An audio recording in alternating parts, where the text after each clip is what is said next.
For the first half of its life, Resident Evil was synonymous with Albert Wesker. The gleefully villainous, superpowered megalomaniac was the ultimate big bad, always pulling the strings behind the scenes, always keeping one step ahead of the good guys, and always involved in some nefarious scheme or the other. From the T-virus outbreak in Raccoon City, to everything that happened at the Umbrella facility in Antarctica, to the Las Plagas incident in rural Europe, to, of course, Ouroboros, Wesker was involved in some form or another in everything that was going wrong in the world of Resident Evil. Before we begin, please consider subscribing and enable all notifications by clicking the bell icon. With that out of the way, let's get started. Until his death, that is. At the end of Resident Evil 5, when Chris Redfield and Sheva Alomar shot a rocket through his face and left him to sink in an exploding volcano, he died. Without question, he died, bringing an end to his long and winding arc and his long-standing rivalry with Chris Redfield. Since then, Resident Evil has tried on several occasions to introduce villains that can have a similar kind of impact, and though they haven't all been bad, none of them can hold a candle to Wesker. But is it possible that Wesker isn't quite done after all? Impossibly enough, there is some evidence, light though it may be, that could point to the possibility of him still being around. The most convincing piece of evidence comes to us, curiously enough, from Umbrella Corps, of all games. You wouldn't be blamed for forgetting that Umbrella Corps even exists. I'm sure Capcom keeps trying to forget about it as well. It was a poorly made multiplayer shooter with very little going for it, and the less we have to talk about it, the better. But here's the thing, Umbrella Corps is canon. That's something that Capcom themselves have confirmed. Though the game is quite light on narrative, it does have some story content, and according to its developers, it takes place after the events of Resident Evil 6. And throughout the game, we get several hints that Wesker might still be kicking it. Throughout The Experiment campaign, players are sent to locations from across the history of Resident Evil, and your progress is constantly being monitored by a certain higher-up in the organization you're working for. That was quite the performance, wouldn't you say? Guts and determination. Good show. That certain higher-up is, time and time, strongly implied to be Albert Wesker.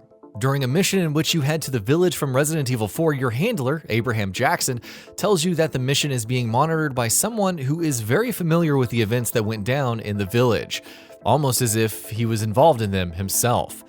The notable characters from RE4 who were involved in any capacity in that incident were Leon S. Kennedy, Albert Wesker, Ada Wong, and Jack Krauser. And of those, the only one that fits the description here is Wesker. Later on in The Experiment, Jackson's notes talk about how he is terrified of this higher-up individual, and wanting to know who he is, decides to run a DNA test on a strand of his hair. Not long afterward, the lead researcher of the organization suddenly goes missing, dashing any and all hopes of a DNA test. Coincidence? Possibly, but not likely.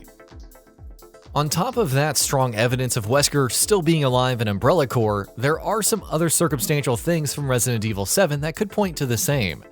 At the end of the game's Not a Hero DLC, Lucas Baker, having defected from the Connections, is attempting to sell all of his data on Evelyn and the Molded to an unknown third party, only to be stopped and killed by Chris Redfield. So far, it hasn't been revealed who that unknown third party was, but perhaps, could it be Wesker? After all, the T-virus to the T-Veronica virus, from Las Plagas to Ouroboros, Wesker has been known to go after nearly every major bioweapon in existence, so if he was still alive, why wouldn't he go after the mold as well? And here's another interesting tidbit for you. The mold was, of course, created by the Connections themselves. Work on the virus started all the way back in 2000, and who did the Connections collaborate with in the beginning for that? HCF, the paramilitary organization led by none other than Albert Wesker himself. If Wesker was still alive, and if he wanted to get his hands on the mold, of course, he would know about it, seeing as he was very much aware of the fact that it was being worked on as far back as 20 years ago. Sadly enough, none of this is conclusive evidence by any means. For starters, it's doubtful that Capcom will want to put too much stock in things introduced in Umbrella Corps. That game was an absolute disaster, both critically and commercially, and it's extremely likely that Capcom will want to distance themselves and the series from that game as much as possible. Umbrella Corps was in development alongside RE7 for a while, which means that the two games could possibly have been working towards the same narrative goals. But it's entirely possible that following the overwhelmingly negative reception for the multiplayer game, Capcom dropped any and all plans they had for what they may have started doing in it. So, can Albert Wesker come back? Well, in a series that's about bioweapons and zombies and people wanting to become immortal and what have you, well, sure, he totally can, even if he died in what was the most conclusive way possible. Resident Evil has also toyed with the idea of clones in the past, and it has been suggested by some that maybe there's an Albert Wesker clone around somewhere. But the question also bears asking, should Albert Wesker even come back? Well, depending on who you ask, the answer will be different. For many, he's one of the best gaming villains of all time, so getting to see him wreak havoc once again would be incredible. Resident Evil hasn't had an overbearing villainous presence since Wesker died. Simmons was a joke, Lucas Baker was great but is now dead, so he would definitely be filling a gaping void, which was left behind by himself, funnily enough.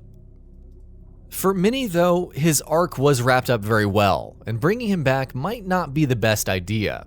There's also the fact that Wesker's story and character had escalated to such a point before he died that any narrative arc involving him pretty much had to have wide-reaching global consequences, which doesn't seem like something Resident Evil as a series, which has become much more grounded in recent years, wants to do anymore. Of course, with the relentlessly leaked Resident Evil 4 remake releasing in a few years' time, we will be seeing Albert Wesker once again, so it's not like the character has been completely pushed to the annals of history forever. As far as a new appearance in Resident Evil canon is concerned, though, well, we'll just have to wait and see. Capcom are promising big surprises with Resident Evil Village, so there's at least a hint of a possibility that something to do with Wesker will play a part in the story, even if it happens in an indirect manner. It's only a hint of a possibility, though, so maybe don't get your hopes up too high. Then again, for Wesker fans, that hint might be more than enough to go on. So, what are your thoughts on this? Go ahead and share them in the comments below. And if you liked this video, please subscribe to the channel and enable all notifications by clicking the bell icon to get new video updates. We upload every day and would really appreciate your support. Thanks for watching.